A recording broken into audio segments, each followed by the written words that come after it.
In today's video, I'm going to show you how to add an outlet where there isn't one.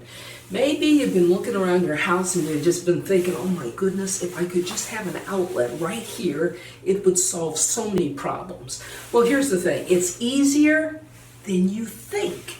And in today's video, I'm going to show you exactly how it's done. So why don't we just dive right into it. So here's the receptacle I just installed. And the reason for it is, well, I'm also installing a smart toilet today, and I needed a receptacle to plug it in.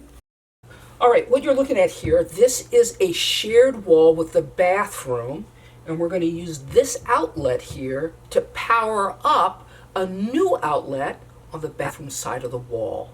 All right, what we need to do is we need to cut the power here off.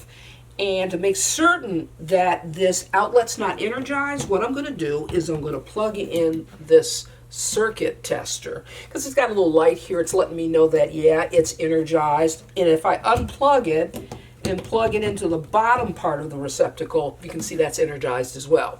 So we're going to cut the power, the lights should go out, and it's going to let us know it's no longer live.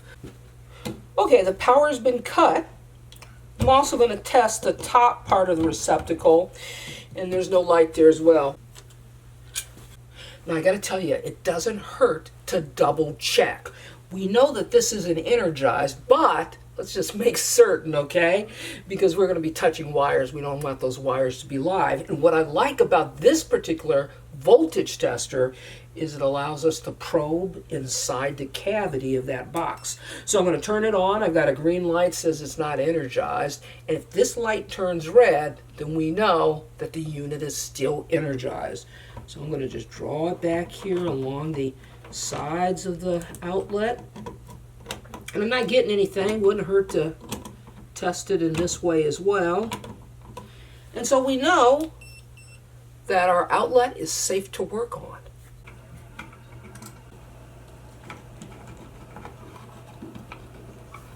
As long as I'm working on the outlet on the other side, well, I think I'm going to replace this outlet with something newer. I'm just going to clip my wires here, make it easy on myself because I'm going to have to strip these wires anyway.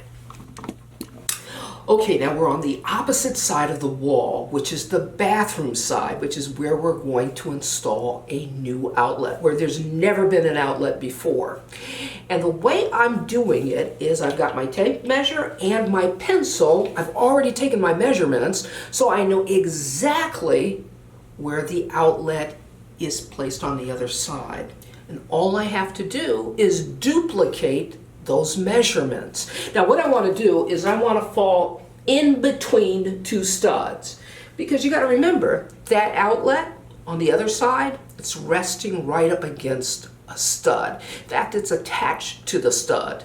We got a little lucky because it's on the correct side of the stud where there's not going to be any interference in terms of running wire. So what we're going to do is we're going to find ourselves right in the middle between two studs, but close enough to the existing outlet on the other side. All right, this is my wire here. I don't need this much. I probably need, about a foot worth.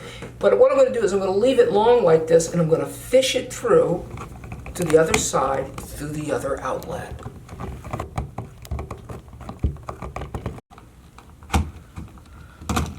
All right, what I have here is I've got about 7 inches of wire here. That's about what you need to make your connections, okay?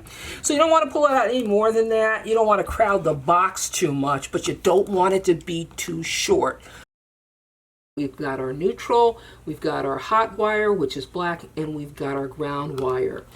If you notice, you've got a group of wires with wire nuts, right? Well, that's called pigtailing. And it does and it doesn't apply to us. We don't need to use a pigtail for the hot and for the neutral, because we're going to just attach our wires directly to the outlet. But when it comes to our ground wire, we're going to want to attach a ground wire here. But to do that, we kind of have to pigtail it. The way we do that is there's a special pigtail wire nut here. Now that green wire nut's got to come off, because what we have to do is we've got to twist the new ground wire with the two existing ground wires that are already present. Now we take our wire nut and reinstall it, and then take that ground wire and we attach it to our outlet. Now it's just time to attach our other wires. Now it's time for us to attach our hot wire. We're going to insert it into this hole right there, if you can see that. But before we do that, let's just open up our little latch here. That's going to open it up and lock it in place. I'm going to take my wire, I'm going to insert it in the hole like so, and now I'm going to close that latch, and it's locked into place. Now we can take the outlet, fold the wires back into the box, and attach it. Now, this is the box we're going to use, and it's designed in an interesting way because you don't have to worry about attaching it to a stud. It's designed to float between two studs in the middle of a wall where there's nothing to attach to.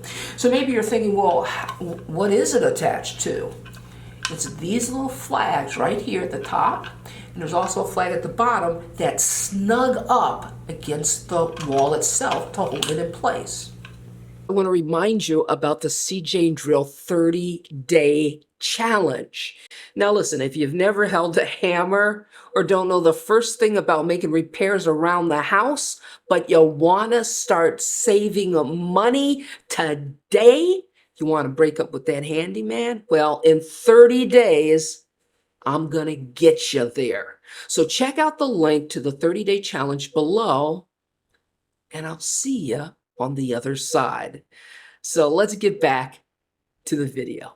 We have to fish our wire through, and the way we do that, I'm going to flip it to the back side so you can see there's these little tabs here, and it's these tabs that you just got to depress a little bit because it works like a strain relief. So what I'll do is just press that in like that, and that's what allows us to fish our wire through.